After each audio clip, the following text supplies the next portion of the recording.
चलो आज हम तुम्हें सच्चे दोस्तों की कहानी सुनाते हैं। बहुत समय पहले की बात है।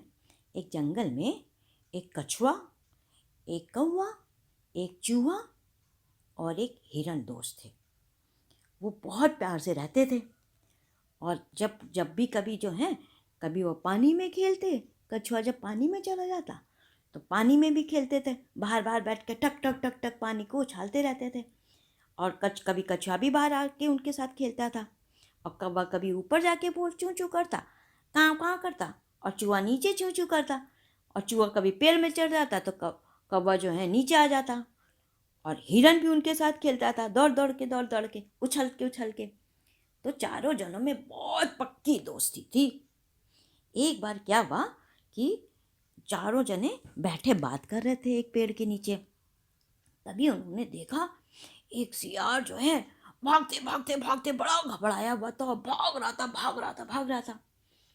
तो उसने बोला, जिसने हिरन ने सियार से बोला, अरे सियार भाई, तुम इतने डरे हुए भागते हुए कहाँ जा रहे हो? तो सियार ने बोला, अरे तुम लोग भी भागो भागो, यहाँ पर ना एक शिकारी आया हुआ है और वो जो है मार देगा सबको। वो उसके पास बहुत ताकतवर एक जो है बहुत पैना एकदम शार्प सा तीर है। वो तीर से सबको मारता फिर रहा है। उसने पहले ही जो है एक हाथी को मार दिया और एक जो है शेर भी घायल अवस्था में भागा हुआ था। मैं तो अपनी जान बचा के भाग के आ रहा हूँ और अभी भी भागना पड़ेगा क्योंकि कहीं ना कहीं मेरे को छुपना पड़ेगा। तुम लोग भी कहीं छुप जाओ। तो ये जो है चारों फ्रेंड्स जो हैं बड़े चिंता में पड़ गए। तो उसने बोला, अब क्या करें? तो कौवे ने बोला, भाई कछुए को तो क्या करें? कछुए ने बोला, मेरे को लगता है दूसरे तालाब में जाके करना पड़ेगा, इस तालाब में तो नहीं है। तो हिरन ने बोला, नहीं नहीं, तुम सबसे सुरक्षित जो हो यहीं पर हो, इसी तालाब में। तुम पानी के अंदर घुसे रहना, शिकारी तुम्हें देख ही नहीं पाएगा। और हम लोगों को है कि हम लोग को भाग करके करना है। चूहे ने बोला, हाँ ये बात है, तो हम लोगों को जाना है और तुम जो है तालाब के अंदर घुस करके छुपे रहो। लेकिन सब ये बात कर रहे थे तो वो भी जो है घुसने की, तालाब में घुसने की जगह वो भी उनके साथ जमीन में चल चल के चलने लगा। अब कछुआ तो धीमे धीमे चलता है और हिरन भी तेज चलता है, चूहा भी तेज दौड़ता है और कौवा तो उड़ते ही उड़ता है। तो उन लोग तो फटाफट फटाफट जा रहे थे। अब कछुए महाराज जो है धीमे धीमे धीमे चल करके जमीन ही जमीन। अब वो बेवकूफ़ था, वो पानी में घुस जाता तो अच्छा था। तब तक पीछे से शिकारी आया। उसने देखा, अरे एक छुटक्कू सा कछुआ जो है जमीन में चल रहा है। उसने बोला, ये तो बड़ा सुंदर सा है, चलो इसको घर ले चलते हैं। और उसने जो है उसको, कछुए को उठाया और अपने पॉकेट में रख लिया, अपने बैग में रख लिया। पॉकेट जो है पॉकेट में नहीं रखा, बैग में रख दिया और अपने साथ चलने लगा उसको ले करके कि चलो घर में ले जाते हैं इसको। इस बीच क्या हुआ कि कौवे ने देख लिया कि कछुए को शिकारी ने अपने बैग में रख लिया। तो ये जब तीनों फ्रेंड्स साथ मिले, कहने लगे, भाई ये तो बड़ा मुश्किल हो गया, हमारे दोस्त कछुए को जो है शिकारी पकड़ के ले जा रहा है, अब क्या करें? तो हिरन ने बोला कि ऐसा है, हम तीनों में से कोई इतना ताकतवर तो है नहीं कि शिकारी से लड़ ले। हमें कोई युक्ति ही लगानी पड़ेगी, कोई उपाय ही करना पड़ेगा, बड़ा सोचना पड़ेगा, दिमाग से सोचना पड़ेगा, क्योंकि गुस्से से कोई फ़ायदा नहीं है और जल्दबाजी से भी कोई नहीं है। क्यों? क्योंकि शिकारी तो हमको मार सकता है लेकिन हम शिकारी को नहीं मार सकते। तो उन लोग जो हैं तीनों जने जा कर के एक झाड़ी के पीछे जा कर के सोचने लगे, कुछ उपाय सोचने लगे। तब तक हिरन को आ गया उपाय। उसने कुछ धीमे से चूहे के कान में बोला और फिर कौवे के कान में बोला और फिर तीनों जने जो हैं एक दूर के तालाब के पास बैठ गए। उनको मालूम था कि शिकारी जो है इसी रास्ते वापस जा रहा है, आएगा इसी रात, क्योंकि घर तो जाएगा तो यही तालाब पड़ेगा, यही सरोवर पड़ेगा। तो अपनी जो है युक्ति के अकॉर्डिंग वो उस तालाब के पास पहुंच गए, दूर वाले तालाब के पास। अब बच्चों ये देखो, युक्ति तो वाकई उपाय सोचना चाहिए ना। हर चीज़ का उपाय, जो हर चीज़ के हल जो है लड़ाई झगड़ा थोड़ी होता है, कुछ दिमाग से भी काम लेना चाहिए। यही तीन दोस्तों ने अपने चौथे दोस्त को बचाने के लिए किया। उनको मालूम था कि अभी शिकारी आने वाला है बस।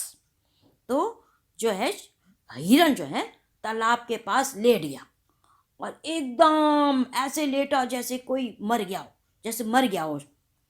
और कौवा जो है उसके ऊपर बैठ गया और पट पट जो है उसको चोंच मारने लगा। जैसे कोई मर जाता है ना, जैसे कोई, तो कौवा उसको कट कट करता है, तो वो कट कट करने लगा, उसको चोंच से मारने लगा। और चूहा एक जगह दुबका हुआ ये सब देख रहा था। शिकारी आया। शिकारी ने देखा, अरे ये तो हिरन है, इतना सुंदर सा हिरन, ये तो मर गया। चलो भैया हम ही इसको ले चलते हैं, अब तो बिना शिकार किए ही हमको शिकार मिल गया, हिरन मिल गया। तो उसने जो है कछुए को नीचे रखा और चल दिया हिरन के पास।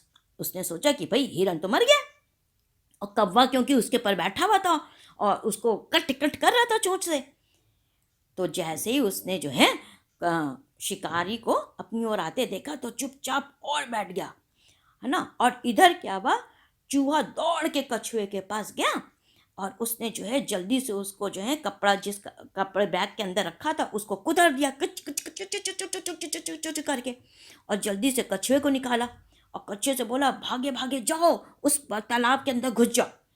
तो कछुआ जो है जल्दी जल्दी छुपते छिपाते जो है तालाब की तरफ गया और वहाँ पे जाके उसके अंदर घुस गया। और चूहा तो वैसे ही बहुत फुर्तीला होता है। और इस बीच क्या हुआ, जैसे ही शिकारी जो है हिरन के पास आया तो कौवा जो है खटाक से उड़ के पेड़ में बैठ गया, और हिरन तो बहुत तेज दौड़ता है, और एक छलांग लगाई हिरन ने और दौड़ते दौड़ते वो उसकी आंखों के ओझल हो गया, मतलब गायब हो गया, दूर तक भाग गया। अब शिकारी बेचारा अपना हाथ मलते रह गया, ना मिला उसको हिरन, और कछुआ भी हाथ से निकल गया। उसने वापस जाके देखा ना कि कछुआ जो है पानी के अंदर घुस रहा था, क्योंकि हिरन तो वहीं पर था, तालाब के पास ही लेटा हुआ था। तो उसने देख लिया था कि भाई कछुआ जो है पानी के अंदर घुस गया। अब ना कछुआ उसके हाथ में और ना ही जो है हिरन उसके हाथ में। तो वो पछताता हुआ चुपचाप से अपने घर वापस चला गया। तो बच्चों, इससे क्या सीख मिलती है कि हमेशा कभी भी परेशानी कुछ हो तो बहुत घबराना नहीं चाहिए, अपने दिमाग से सोचना शुरू करो और उसी से कोई ऐसा उपाय निकाल करके अपनी मुसीबत से पार हो जाना चाहिए और मुसीबत को हल कर देना चाहिए, है ना। तो कैसी लगी कहानी, अच्छी थी ना। तो जल्दी से सब्सक्राइब और लाइक करो और हमको बताओ कि तुमको कैसी कहानी अच्छी लगी, इसमें क्या चीज़ सबसे अच्छी लगी ये भी बताना, और तुमको क्या क्या सुनना है और भी, और किस तरीके की कहानी सुननी है तुमको ये भी बताओ, ताकि अगली बार हम तुम्हारे लिए वैसी ही कहानी लेकर आ जाएं। ठीक है।